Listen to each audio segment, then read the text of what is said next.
Então os irmãos podem abrirem no Evangelho de Mateus, capítulo 5.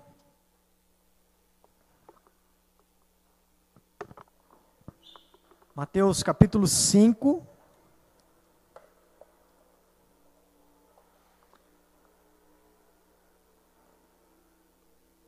Como os irmãos estão cientes, hoje nós vamos dar início a este estudo no sermão, conhecido como Sermão do Monte ou da Montanha.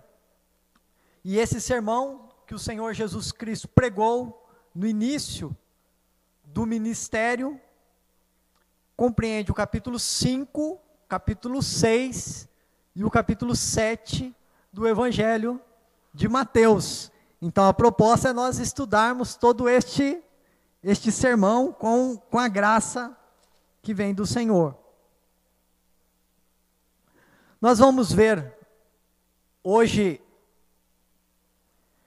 a primeira bem-aventurança e vamos também ter primeiramente uma introdução primeiro sobre o Evangelho de Mateus, né? Então, o Evangelho de Mateus, escrito pelo apóstolo Mateus, ele tem como base anunciar Jesus Cristo, o filho de Davi. Jesus como sendo o rei prometido, né? Quando fala filho de Davi, está apontando para isso, que ele é o rei da descendência de Davi. E que enquanto esteve aqui, ele inaugurou o reino. E ele chamou ou escolheu os seus discípulos, os salvou e os enviou às nações para espalhar o reino de Deus. E o Evangelho também nos mostra que quando Jesus retornar em glória, ele completará o reino de Deus, trará o reino na sua plenitude. Então o tema do Evangelho de Mateus, ou o Evangelho todo, aborda isto. Se os irmãos voltarem um pouco aí no capítulo 1, por exemplo, versículo 1, antes de nós entrarmos no capítulo 5, para nós termos uma visão de como Mateus organizou assim. Então, verso 1 diz, o livro da genealogia de Jesus Cristo, e veja aí, filho de Davi, filho de Abraão, colocando Jesus como tendo direito ao trono em Israel, porque ele era um descendente de Davi, e aquele filho prometido a Abraão, que por meio dele, Deus abençoaria todas as famílias da terra. Então vem a genealogia. No capítulo ainda 1, a partir do verso 18, narra o nascimento de Jesus, mostrando que José era da família de Davi.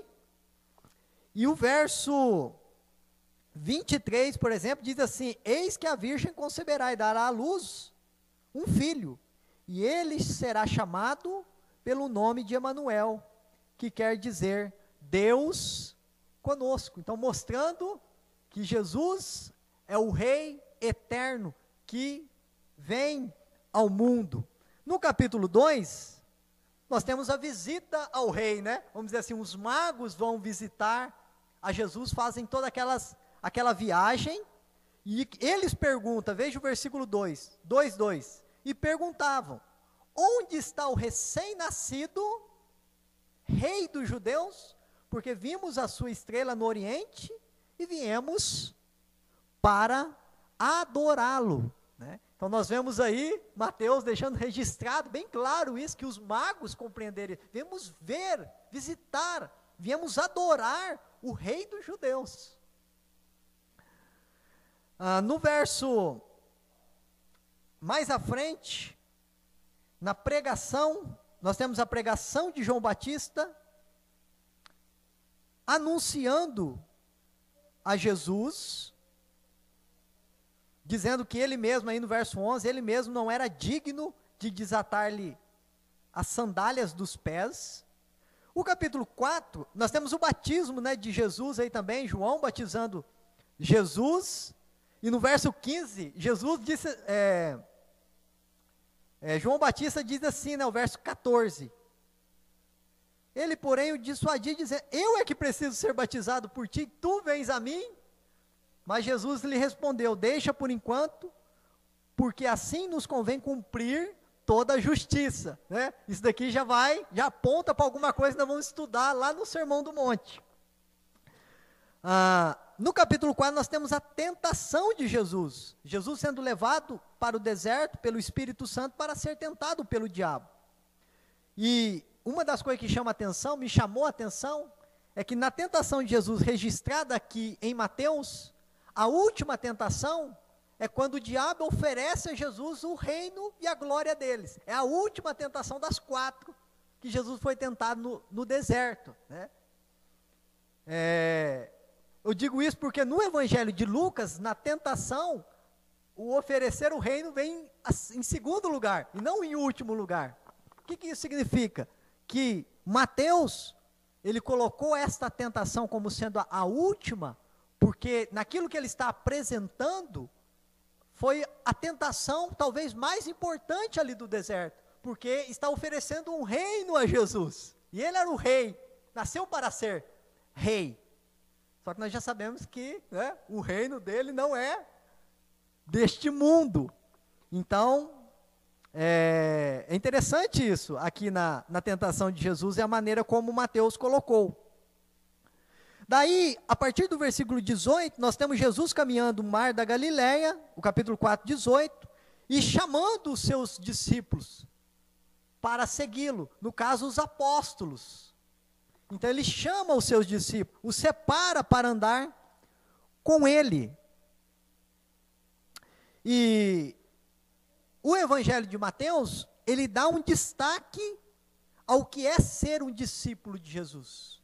Tanto é que a palavra discípulo no Evangelho de Mateus vai aparecer 72 vezes. Né? Naquele momento, ainda os discípulos de Cristo não eram conhecidos como crentes ou cristãos, mas como discípulos, seguidores de Jesus. Então o Evangelho de Mateus dá esse destaque aos seguidores, aos discípulos de Jesus, o que é ser um discípulo de Cristo. E aí nós chegamos no versículo 23 ainda do capítulo 4, que são os versículos que antecedem ao Sermão do Monte. Ele já vai lançar esse pano de fundo para nós, olha só: percorria Jesus toda a Galileia, ensinando nas sinagogas, pregando o evangelho do reino, curando toda sorte de doenças e enfermidades entre o povo, e a sua fama corria por toda a Síria. Trouxeram-lhe então todos os doentes, acometidos de várias enfermidades e tormentos, endemoniados, lunáticos e paralíticos, e ele os curou. E da Galileia, Decápolis, Jerusalém, Judeia e da além do Jordão, numerosas multidões o seguiam. Então, até esse ponto, Mateus narrou o nascimento de Jesus Cristo, que o rei foi anunciado por João Batista, batizado para cumprir a justiça, chamou os seus discípulos, foi tentado, venceu a tentação, chamou os seus discípulos, fez um ministério itinerante, né? Aqui do verso 23 a 25, cobre um período de tempo aí que nós não sabemos, né? Tanto é que vem pessoas lá da Síria, né, que tomam conhecimento do ministério de Jesus. Então, cobriu um espaço de tempo. E termina dizendo, esse ponto, que numerosas multidões o seguiam. Aí nós chegamos no capítulo 5, versículo 1, né, nosso primeiro versículo aí para nós iniciarmos o estudo do Sermão do Monte. Vendo Jesus as multidões, essas multidões que vinham da Judeia, de Jerusalém, de Decápolis, da além do Jordão, da Galileia, essas pessoas que tinham sido curadas, que ouviram Jesus pregando o evangelho do reino de Deus. Então nós temos aqui, versículo 1, capítulo 5, a própria introdução que Mateus dá ao Sermão do Monte, né? E aqui nós vamos conhecer, né, esse cenário, o cenário aqui em que Jesus pregou esse sermão. Vendo Jesus as multidões, subiu ao monte, e como se assentasse, aproximaram-se os seus discípulos, e ele passou a ensiná-los, dizendo: bem-aventurados humildes de espírito, porque deles é o reino dos céus. Então este é o cenário do Sermão do Monte. É isso que nós queremos ver aqui, que Mateus nos apresenta. Primeiro, o local, né? Esse monte que era ao norte do mar da Galileia. Foi nesse local, neste monte, não sabemos precisamente o local. Hoje lá, né, vendo alguns vídeos, a Igreja Católica, até no monte lá ao norte do mar da Galileia, conhecido como o Sermão do Monte, há até igrejas, né? Construíram templos ali, há jardins, as pessoas fazem peregrinação lá para conhecer este monte, né? Mas o fato é que Jesus subiu ao monte, ele viu as multidões e subiu ao monte. Então este foi o local que Jesus pregou, vamos dizer assim, o seu maior sermão. Com aquela multidão, né, como aquela multidão que tinha vinda de todas as partes. Nós temos aqui, além da multidão que estava ali, diz que, como Jesus se assentasse, o que aconteceu? Aproximaram-se os seus discípulos. Então, qual que é o cenário aqui? O que é como se assentasse? O que era assentar para o judeu? Os mestres em Israel, a liderança, os escribas, os fariseus, eles tinham de costume o ensinar, quando eles iam ensinar formalmente, se assentar. Hoje, por exemplo, né, eu estou em pé, os irmãos estão sentados. É a maneira como nós fazemos. Mas naquela época, era o contrário, né? O pregador se assentava e o povo ficava ouvindo. Então, aqui nós temos, porque o texto já falou que Jesus ia por toda parte ensinando e pregando, mas há uma diferença aqui, porque o sermão que ele vai pregar aqui, vamos dizer assim, é o sermão oficial do reino de Deus, é o sermão oficial do reino de Deus. Tanto é que os discípulos dele, quem que são os discípulos? Que é a multidão, que era esse povo que vinha de todos os lados. Havia muita gente de várias regiões, mas diz que dessas multidões aproximaram os seus discípulos, isto é, os apóstolos, aquele grupo que o próprio Senhor Jesus Cristo havia escolhido e chamado. E aí, nós temos aqui uma pergunta: a quem o Sermão do Monte foi dirigido? A quem o Sermão do Monte foi falado, pregado? A multidão ouviu, as pessoas estavam ali. Jesus não ignorou que a multidão estava ali, mas o sermão é dirigido aos seus discípulos. Então, isso é muito importante, né, para nós compreendermos isso daí, né? Você tem esses dois grupos aqui, uma multidão, vindo de todas as partes, pessoas de todos os tipos, mas em específico, você tem os discípulos de Jesus, e Jesus se dirige aos seus discípulos. E embora, como nós sabemos que a multidão vai ouvir, veja comigo o capítulo 7, que é quando ele finaliza o sermão, o versículo 28, né? Agora o finalzinho, né? Nós vemos o início, vamos ver o final aqui. Quando Jesus acabou de proferir estas palavras, estavam as multidões maravilhadas da sua doutrina. Então, essa multidão que você chegou ali, e naquele dia, ouviu o sermão de Jesus, ouviu a mensagem do reino, elas ficaram maravilhadas do quê? Do ensino, da doutrina de Jesus. E o objetivo nosso é estudar esse sermão também, né? É chegar ao final e ficar maravilhado, realmente, com aquilo que o Senhor Jesus nos ensinou.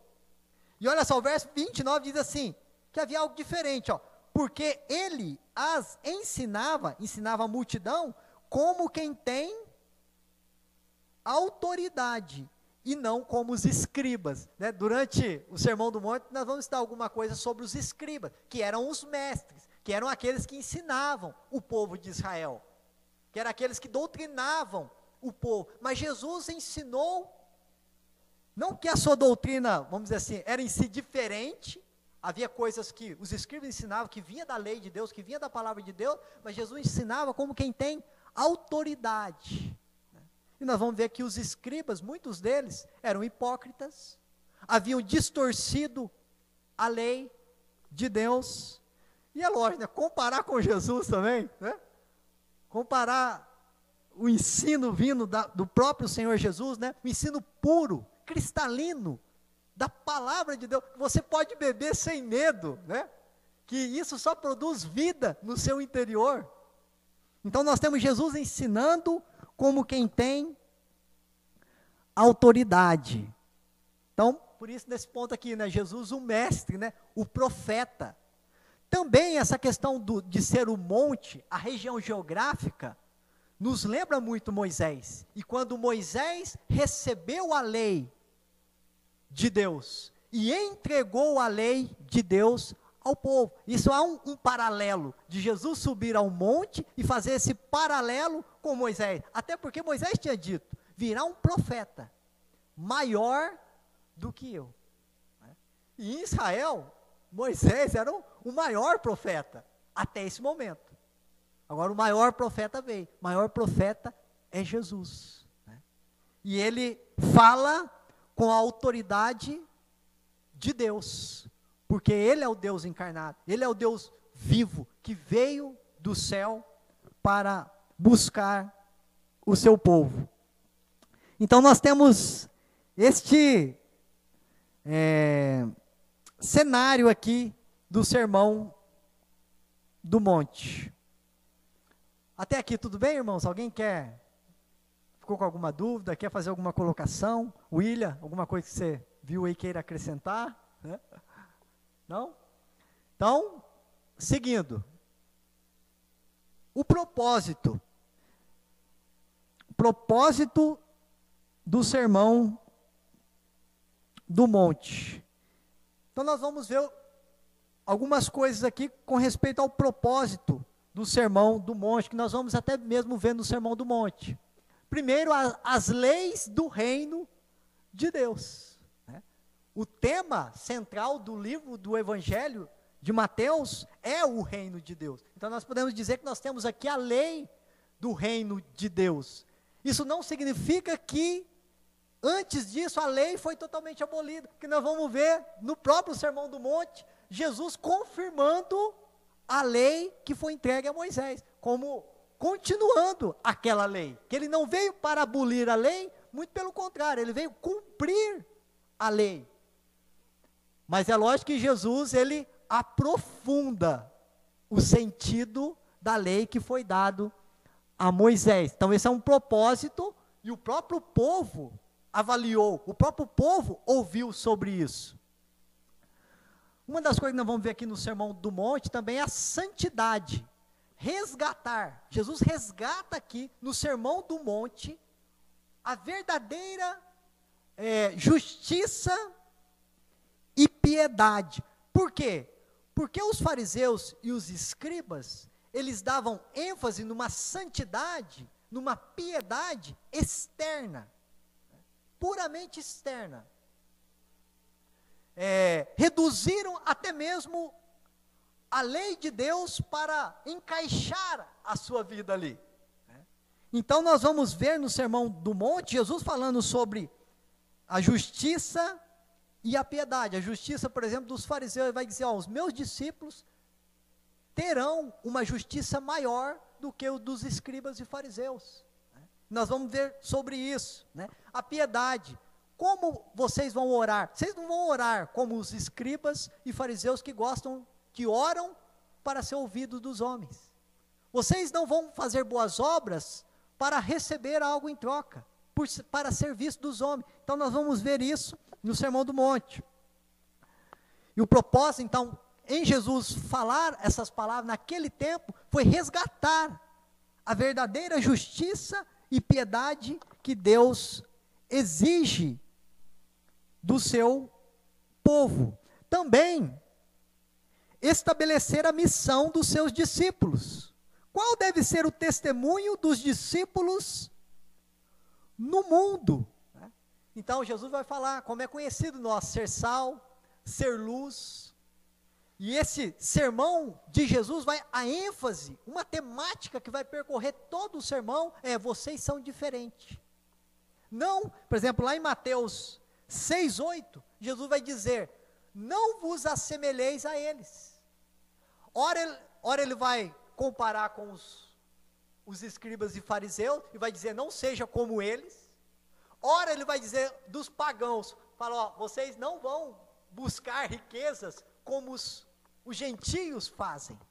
Vocês não vão fazer vãs repetições quando estiver orando, como os gentios fazem. Então, os discípulos têm uma maneira diferente de viver, têm uma maneira diferente de orar, têm uma maneira diferente de realizar boas obras. O seu caráter é diferente. Então, Jesus vai estabelecer esta missão, que os discípulos não vão se separar fisicamente do mundo, mas os discípulos vão influenciar o mundo e não ser influenciado pelo mundo. E um outro propósito também aqui do Sermão do Monte é evangelizar o povo.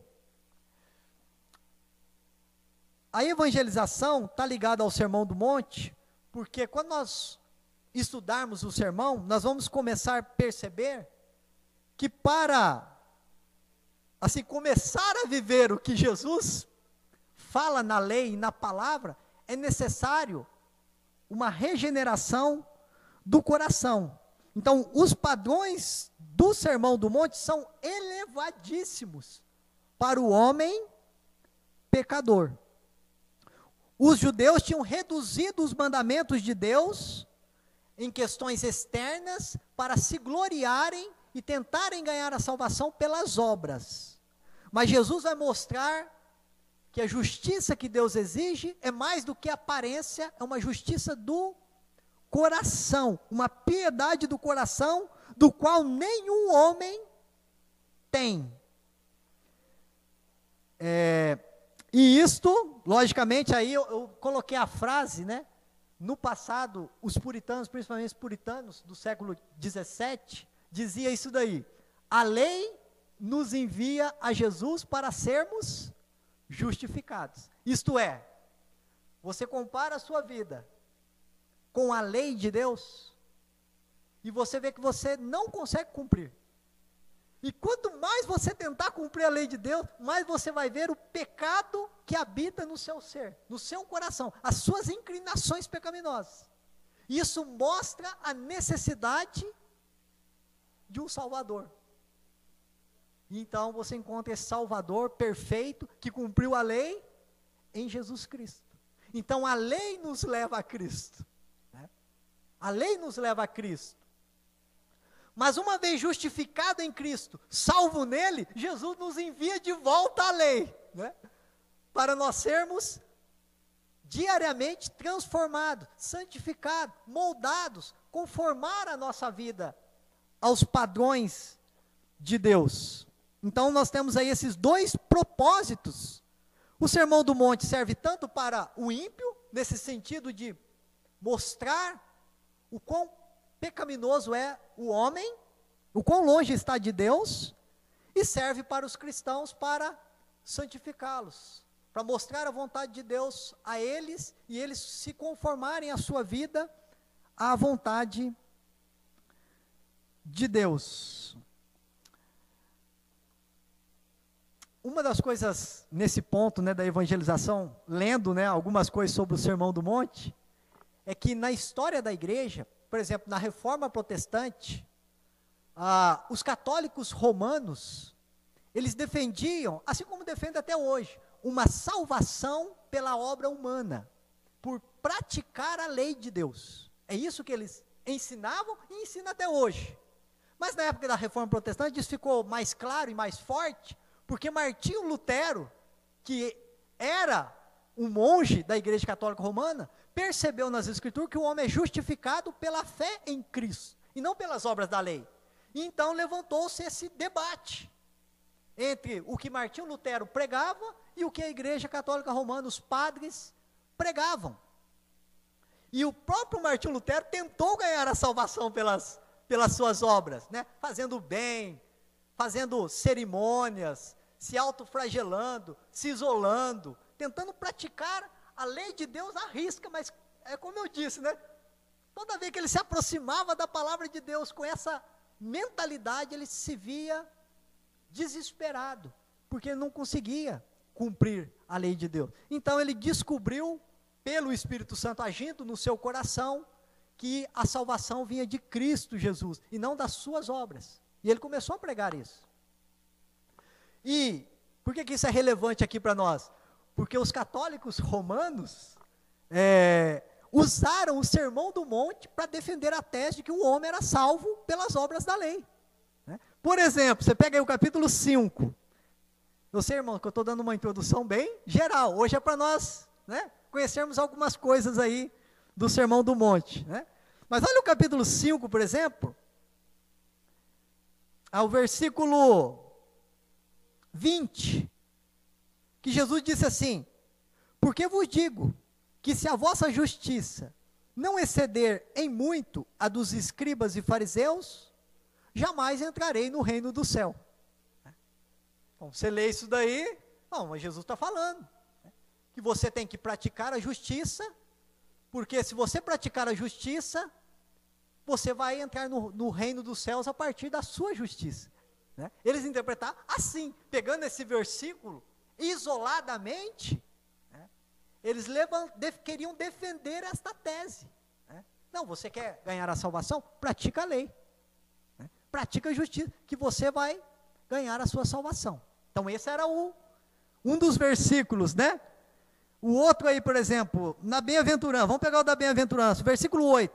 Bem-aventurados limpos de coração, porque verão a Deus. Né? Ah, mas então eu tenho que buscar me purificar, buscar os rituais, e assim obedecer à lei, porque só assim eu vou ver a Deus.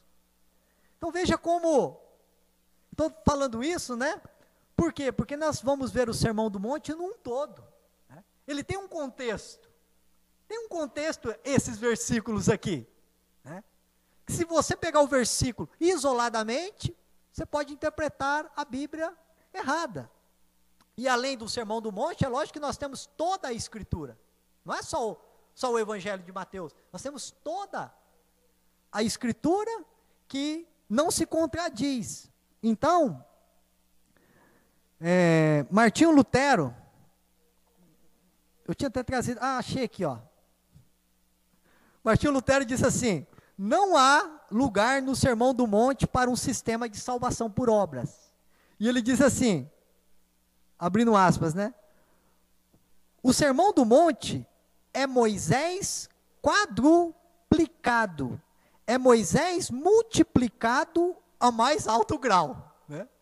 Ele está falando que, né, o Sermão do Monte, vamos dizer assim, é mais pesado, a lei parece ser mais pesada do que o próprio Moisés ensinou, porque é uma lei de justiça interior, a quem nenhum filho de Adão jamais pode obedecer. Então o argumento de Martinho Lutero é: se a salvação é por obedecer à lei do Sermão do Monte, a lei que Jesus anunciou, então ninguém será salvo.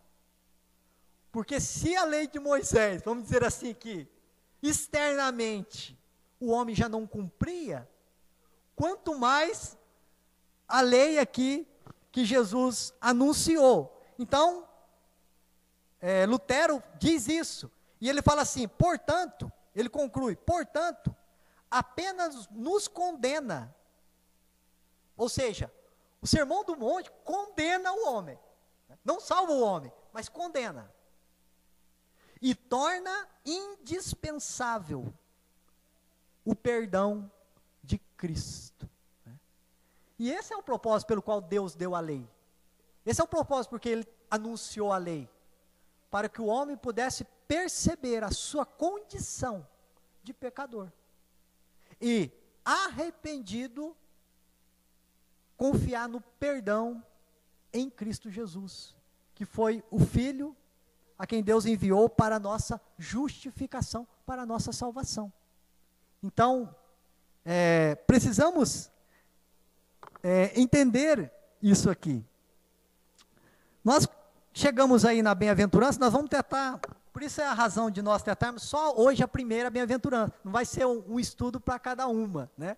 Mas hoje, nós vamos ver aqui só a primeira bem-aventurança, e assim, é importante ver ela mesmo, por isso que eu estou dando todo esse contexto de salvação por obras, porque o sermão já começa colocando isso por terra, né?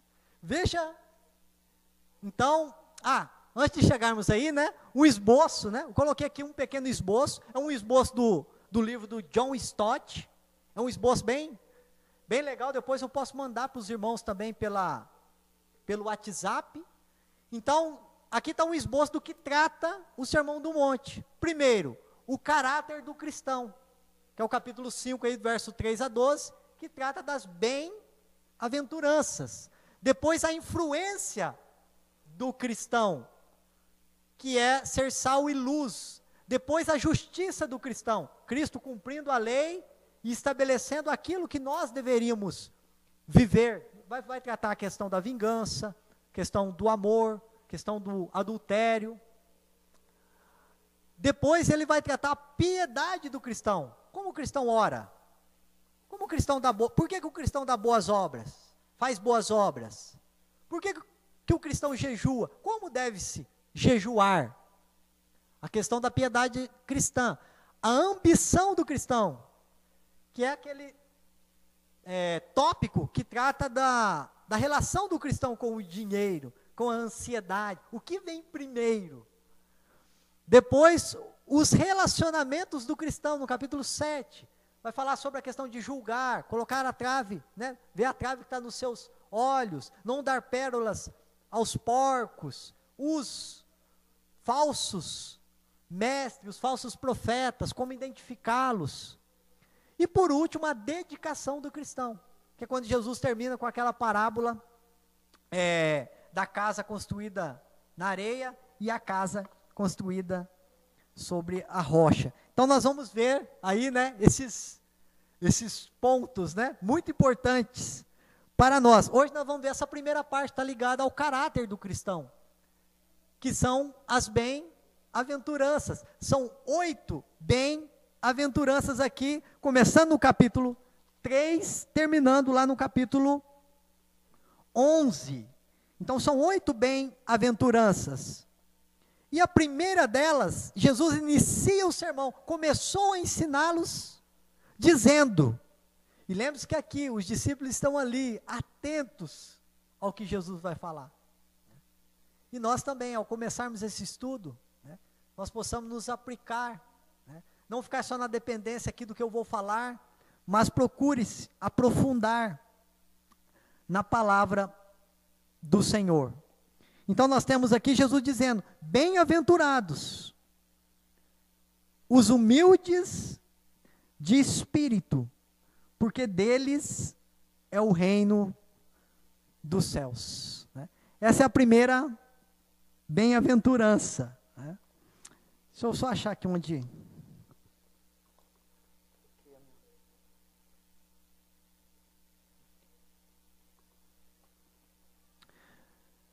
E as bem-aventuranças, todas elas começam assim, né? Jesus dizendo, ou proclamando, bem-aventurados, bem-aventurados, bem-aventurados. Ele diz quem é bem-aventurado e faz a promessa, o que decorre disso. Por que eles são bem-aventurados? Né? Então ele diz, bem-aventurados. Quem são bem-aventurados? Os humildes de espírito. Por que eles são bem-aventurados? Porque deles é o reino dos céus. Então a palavra bem-aventurado, Macarios, no grego, os gregos, por exemplo, usavam essa palavra para distinguir as pessoas. Então, por exemplo, ele viu uma pessoa rica, para eles, essa pessoa é bem-aventurada, é uma pessoa rica, né? Uma pessoa que tem um bom casamento, bem-aventurado, esse cara tem uma boa família, uma boa casa, é um bem-aventurado, uma pessoa abençoada, uma pessoa feliz por causa disso. Assim, os gregos usavam essa palavra para distinguir uns dos outros. Ela significa também, algumas Bíblias até traduzem por felicidade, né? Felizes são os humildes de espírito, porque deles é o reino dos céus. Algumas traduções vão traduzir assim. Na palavra de Deus, entre os judeus, na antiga aliança, já havia bem-aventuranças, né? Por exemplo, o Salmo 1 começa isso, né? Bem-aventurado o homem que não anda no conselho dos ímpios, não se detém no caminho dos pecadores, nem se assenta à roda dos escarnecedores. Antes, seu prazer está na lei do Senhor, na sua lei medita de dia e de noite. Então, o Salmo também abre, né? É interessante isso, né? Que os Salmos abre o livro com a bem-aventurança sobre o homem que se desvia do caminho do ímpio, não se assenta com eles, mas tem o prazer na lei do Senhor.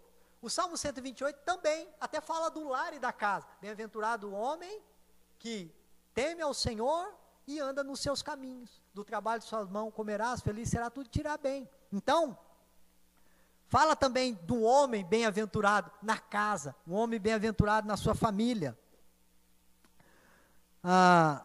Uma coisa interessante é que esse termo bem-aventurado, né, também pode se referir, por exemplo, nos Salmos, a Deus. Deus como sendo bem-aventurado, né? Ou bendito seja Deus, como o Salmo de Davi diz, Salmo 68, 35, bendito seja Deus.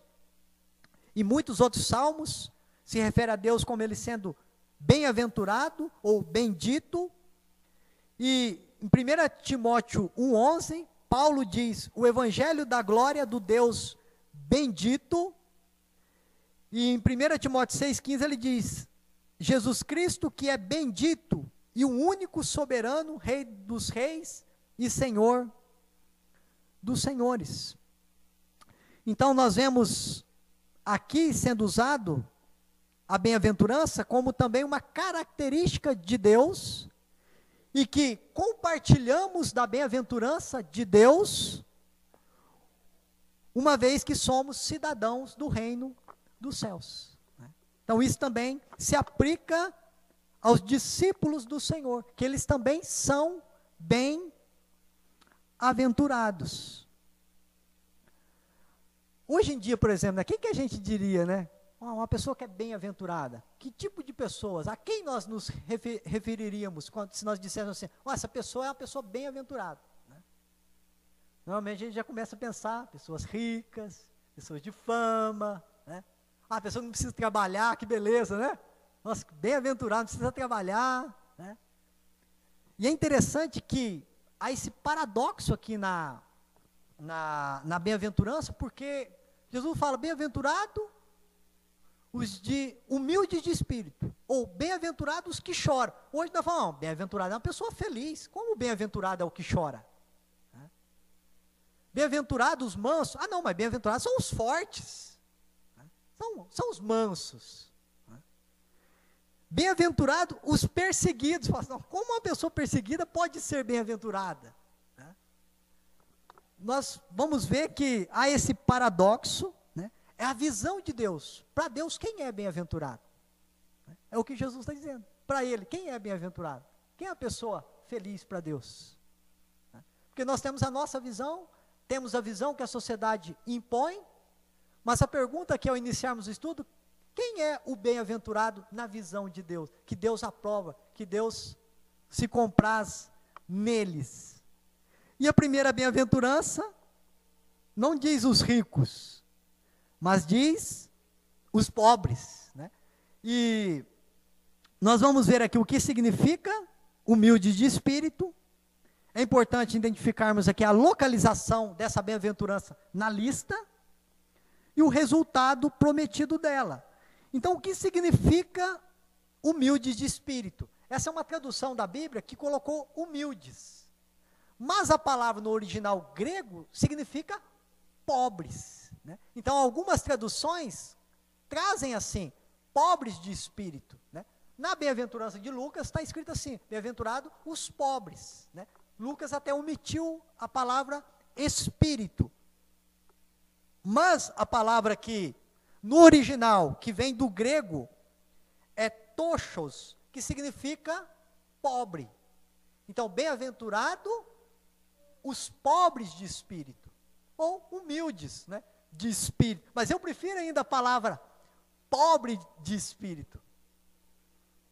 Porque Jesus não está apontando aqui uma qualidade em si, né? Como a gente diz, essa pessoa é humilde, que benção, ela é humilde, né? Ela tem essa humildade. Não, Jesus está falando de uma pobreza. Agora, não é uma pobreza material. Então, Jesus não está dizendo assim, ó, os que são pobres, né, os que não têm muita riqueza, esses são bem-aventurados e o reino de Deus é deles, né? Deus vai dar o seu reino, ou pertence o reino de Deus aos pobres, pensando financeiramente. Não é isso. Isso também foi um erro de interpretação na história da igreja, né? São Francisco de Assis, né, da ordem franciscana, ele interpretou esse versículo como sendo pobreza, no sentido material, miséria. E isso foi a tal ponto, né, que eles fizeram um mosteiro, e eles faziam este voto de pobreza mesmo, de não comprar nada, de não ter nada, e de depender dos outros, até mesmo para o seu sustento. Bem-aventurados são os pobres, então eu não posso ser rico no sentido material, né, para ser bem-aventurado. Não é isso. Eu acho que esse é o ponto chave aqui para a gente entender o que significa pobre. O próprio Mateus nos leva a isso. Ele fala, pobres de espírito. Ele está falando da questão interior, do espírito do homem. Então não é pobreza no sentido material, ou riqueza material. Ele está falando da pobreza de espírito. Porque você pode ter pessoas pobres financeiramente, mas que não têm essa pobreza de espírito, né? Na época de Jesus, por exemplo, os pobres iam até ele, muitos deles, não todos, mas muitos, iam até ele só por causa do pão que ele multiplicava.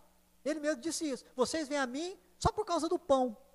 Ou seja, vocês ainda não compreenderam a pobreza de espírito.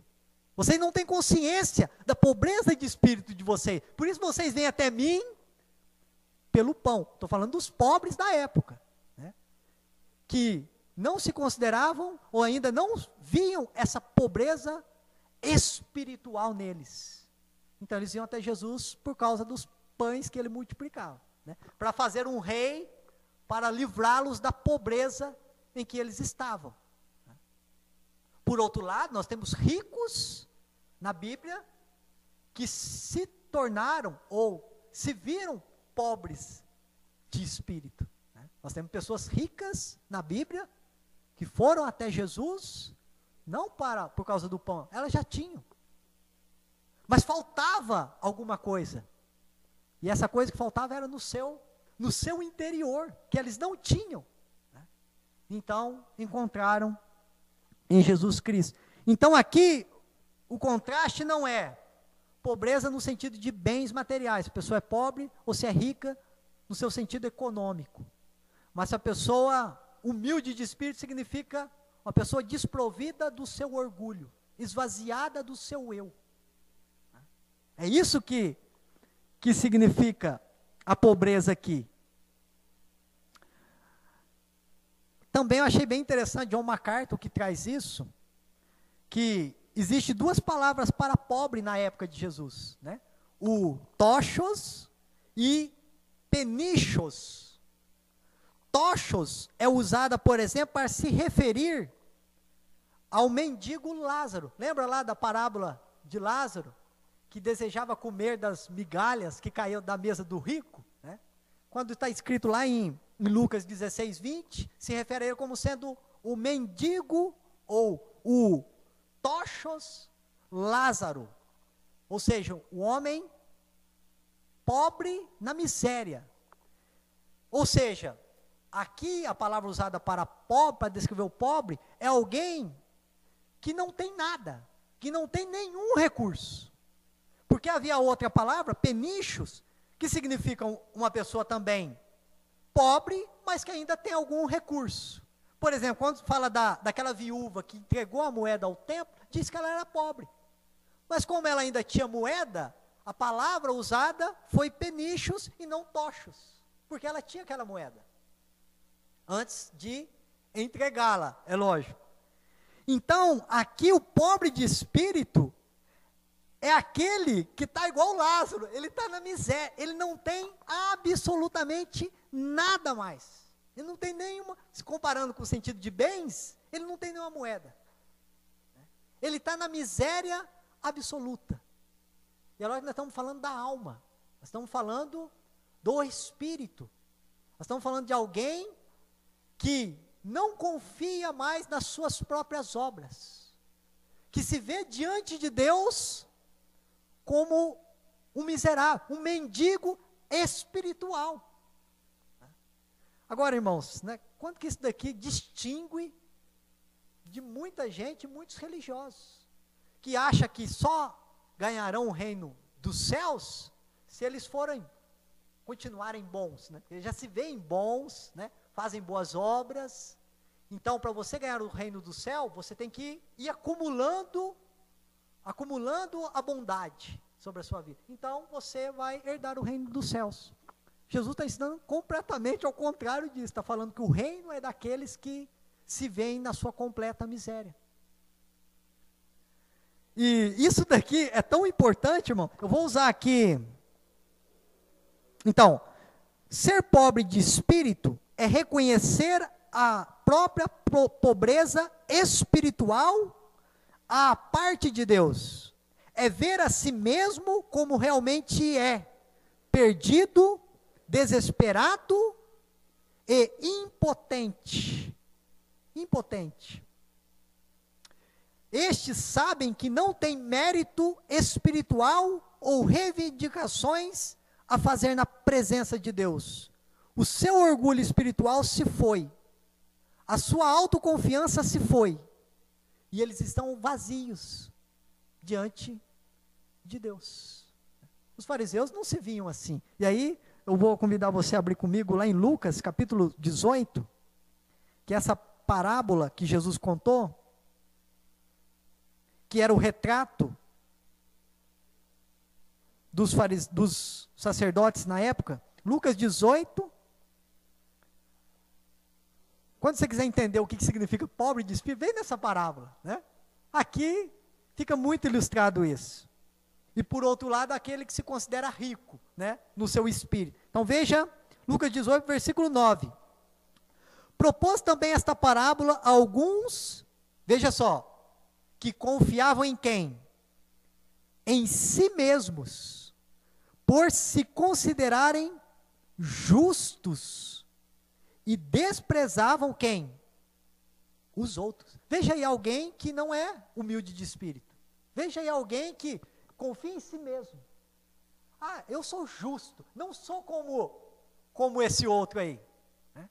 Desprezava os outros. Verso 10, como ele era? Aí diz assim, 2 homens subiram ao templo com o propósito de orar. Um fariseu e o outro publicano. O fariseu, posto em pé, orava de si para si mesmo, desta forma: ó Deus, graças te dou, porque não sou como os demais homens, roubadores, injustos e adúlteros, nem ainda como este publicano. Jejuo 2 vezes por semana e dou dízimo de tudo quanto ganho. Esse é o que se considerava justo. Confiava em si mesmo. E assim, e analisando ele aqui e vendo lá depois o Sermão do Monte, vamos ver aqui o que ele diz aqui, não era verdade. Ele está falando conforme a visão dele, embora ele se esforçava mesmo, fazia jejuns, dava dízimo, ia ao templo. Mas veja só, o publicano, verso 13, porque estavam os dois ali.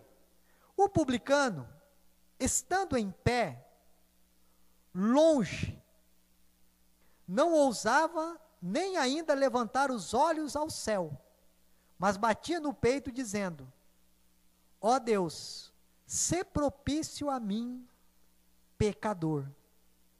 E Jesus conclui dizendo: eu digo que este publicano, no caso está falando do publicano, este publicano desceu justificado para a sua casa, e não aquele, no caso aqui, o fariseu, porque todo o que se exalta será humilhado, mas o que se humilha será exaltado. Então, essa parábola mostra de forma muito clara aqueles que são pobres de espírito e aqueles que confiam em si mesmos, se veem justos diante de Deus por causa das suas boas obras. Quem Deus justificou aqui? Quem desceu aceito e perdoado na sua oração? Jesus diz que foi o publicano, né? Que estava tão esvaziado de si, né? Essa pobreza que nós estávamos vendo aqui, estava tão pobre, ele não tinha nada para reivindicar diante de Deus. Então isto é ser pobre de espírito.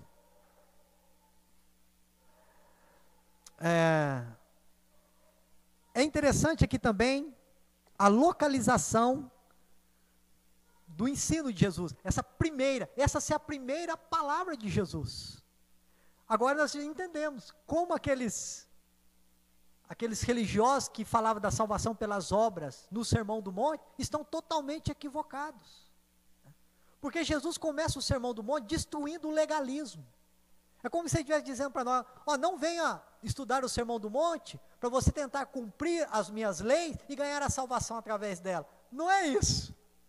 Nós já começamos aqui a estudar o Sermão do Monte. Jesus está dizendo: não há nada no ser humano, não há nada que você possa fazer pela sua salvação. Você está completamente perdido. E o início da nossa salvação e justificação é justamente quando reconhecemos isso, porque o primeiro ato que o Espírito Santo opera em nós, que nós vamos estar conscientes, é que nós estaremos convencidos dos nossos pecados. Esse é o primeiro ato da regeneração. Por isso que Jesus disse: o Espírito vem e convencerá o mundo do quê? Do pecado. Então, todos nós que nascemos de novo, que fomos regenerados, que somos, como Jesus vai dizer aí, herdeiros do reino, é destes o reino de Deus, nós experimentamos isso, olhamos para nós mesmos, nos vimos totalmente desamparados em nós. A nossa justiça, aquilo que nós fazíamos como fariseu lá, né? Orar, jejuar, fazer boas coisas, nós, diante de Cristo, diante da lei, são trapo de imundícia. Não é isso que a palavra de Deus diz? Vamos ler isso lá, acho importante. Lá em Isaías 66 já dizia isso. Isaías 66.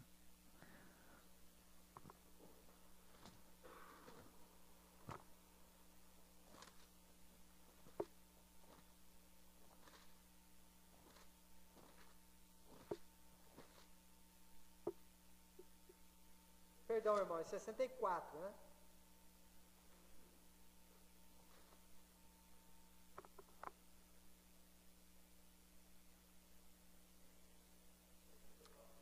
(64, 6). Mas todos nós somos como o imundo. Olha só, isso nós gostamos de ouvir isso? Não, né? Não. Todos nós somos como o imundo. Olha só como começa, né? Todos nós, e todas as nossas, o quê? Justiça. Desde que ele não está falando assim, aquela mentira que você contou. Não, ele está falando, aquela verdade que você falou, é isso que ele está falando. A nossa justiça como trapo da imundícia. Ele está falando das boas obras. Ele está falando daquilo que a gente faz de bom. Que diante de Deus, isso não é nada. Por quê? Primeiro, não fazemos isso para a glória de Deus. Segundo, fazemos para sermos vistos. Terceiro, fazemos para quem nos faz bem, não fazemos para o inimigo. Então, a nossa justiça, como nós vamos dar no Sermão do Monte, vamos ver isso, é como trapo de imundícia. E veja só a consequência, todos nós murchamos como a folha, e as nossas iniquidades, como um vento, nos arrebatam. Então, aqui está descrevendo a miséria do ser humano, no seu sentido espiritual, diante de Deus. Agora, como pode estes serem bem-aventurados? Eles são bem-aventurados porque, uma vez percebendo a miséria, eles recorrem à misericórdia e o perdão de Deus, sem levar nada a Deus. E nós temos alguns textos também. Isaías, por exemplo, abre comigo Isaías 57. Esse é um texto. Porque no Antigo Testamento já falava dos humildes, dos pobres de espírito. Isaías 57, versículo 15 a 18. Você dá para ler para nós, William? Isaías 57, 15 a 18.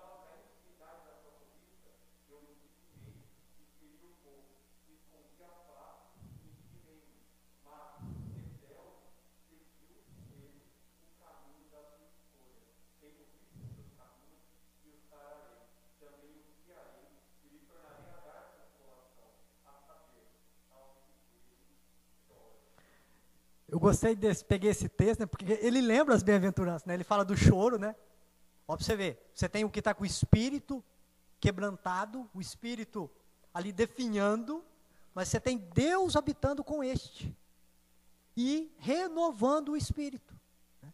Ele fala, e esses que estão chorando, eu vou dar consolação, né? A próxima bem-aventurança, Mateus, qual que é? Nós vamos ver semana que vem, né, bem-aventurado, quem? Os que choram. Por que esses choram? Vamos ver semana que vem, não pode adiantar, né? Não tá os que choram. Por que choram? Eles serão consolados. E Isaías 51 também, né? Vai dizer lá que, vamos abrir lá, Isaías 51. Esse é um texto muito conhecido, mas ele é muito importante por causa do seu contexto. Isaías 51.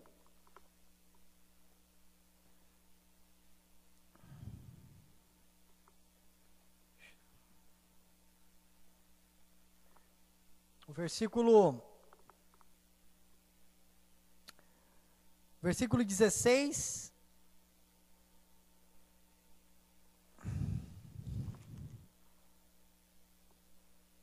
Diz assim: pois não te compraz em sacrifícios, do contrário eu tos daria, e não te agradas de holocaustos. Sacrifícios agradáveis a Deus são o espírito quebrantado, coração compungido e contrito, não o desprezarás, ó Deus. Perdão, falei o quê? Fiquei com Isaías na cabeça, né? Mas perdão, irmãos, né?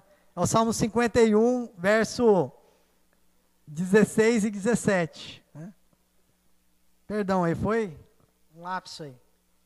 Então, esse texto é interessante porque ele fala do sacrifício que poderíamos oferecer a Deus. Vai falar, Deus não quer o sacrifício que você faz a Ele. Deus quer o quê? Um coração quebrantado e contrito. Coração compungido. Este Deus não desprezará. Né? Pode falar, pastor.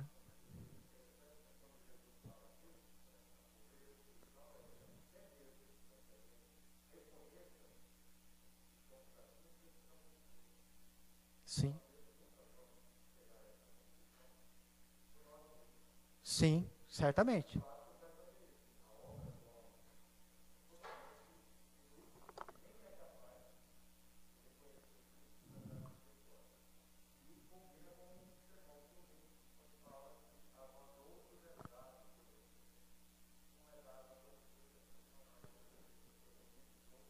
Justamente, né? Assim, por isso que um dos propósitos do Sermão do Monte é a evangelização.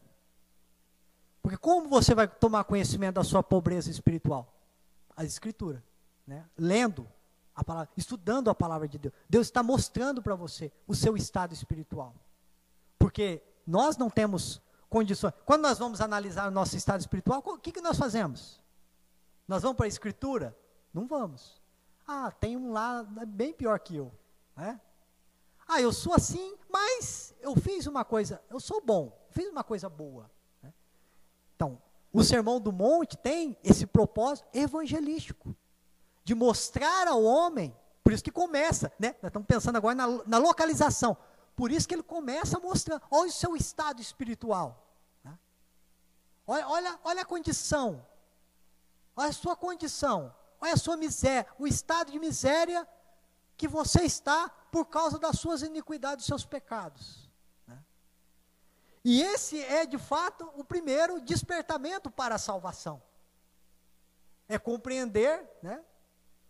E ver a situação que você, tomar consciência dela. Né? Porque quando você toma consciência, é lógico, o Espírito agiu na sua vida. Né? É ele que convence o homem do pecado, da justiça e do juízo. Né? Do pecado porque nós somos pecadores, da justiça porque não obedecemos a Deus, e do juízo porque merecemos a condenação. Só vai ter esta convicção depois da iluminação espiritual. Né? Porque o estado do homem é tão miserável que aí é cegueira. Né? Não é que o homem está vendo um pouquinho, né? O homem não está vendo um pouquinho, no sentido espiritual ele é cego. Ele está morto, ele está encerrado ali na sepultura espiritualmente. Então, esse sermão de Jesus, pregado naquele dia, primeiro, tirou todo o legalismo da época. Né? Porque tudo o que o fariseu e o escriba ensinava é, vocês precisam cumprir a lei para vocês ganharem a salvação. Tanto é que os que não conseguiam, vamos dizer assim, no seu sentido mais grave, eram o quê? Afastados. Ah, vocês não estão cumprindo a lei. Nós já vimos que o publicano orou aonde? E ficou longe. Por que ele estava longe? Né? Fariseus, você não pode se aproximar. Você não obedece à lei de Deus. Mas nós vemos que ele, né, vamos usar isso, né? No seu físico, ele está mais perto, né? Está mais dentro do templo. Mas no sentido espiritual, ele está mais fora do que o outro. Por quê? Porque a justiça dele, diante de Deus, né? Ele falou lá do dízimo, do jejuar, de não adulterar, não adultero. É trapo de imundícia diante de Deus. Então, Jesus começou esse sermão mostrando que o homem está nesta condição, ou os que pertencem ao reino de Deus, têm o seu espírito quebrantado, tem o seu espírito contrito, não vai se vangloriar das suas realizações. Ele fala deles, né, porque deles, e olha só, é o reino dos céus. Então Jesus começa essa bem-aventurança e termina a bem-aventurança falando sobre o reino do céu. Né? Aí ele fala, bem-aventurado os humildes de espírito, porque deles é o reino do céu. E a última bem-aventurança, que é o capítulo 10, bem-aventurados os perseguidos por causa da justiça, porque deles é o reino dos céus. Né? Então ele vai iniciar, terminar, falando de a quem é dado o reino dos céus. E veja que ele coloca, aí é isso, né? Ele já pertence, deles é o reino dos céus.